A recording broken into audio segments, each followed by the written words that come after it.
DPR RI menilai kebijakan pemerintah Indonesia yang kembali menambah utang luar negeri untuk pembiayaan infrastruktur adalah hal yang tidak tepat. Perlu adanya kebijakan yang memaksimalkan pendapatan negara dari sektor pajak dan non-pajak.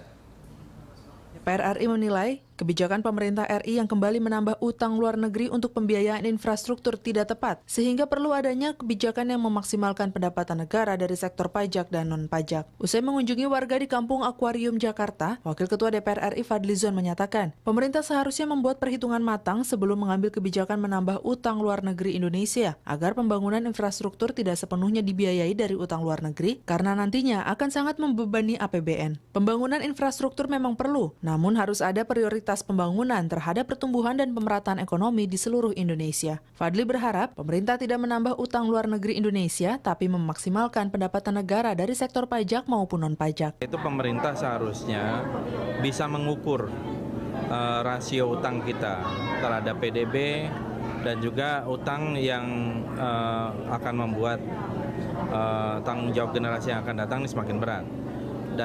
Kalau tidak salah dari 5 tahun terakhir ini penambahan utang juga sangat besar, dan di pemerintahan Jokowi ini utang lebih besar lagi.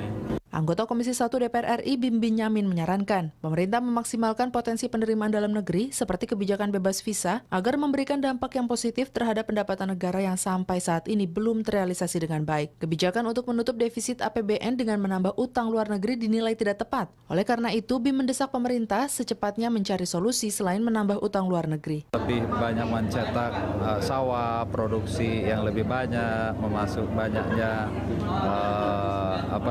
turis, bukan lalu membebaskan visa tetapi tidak ada income yang signifikan untuk memasukkan untuk visa devisa negara.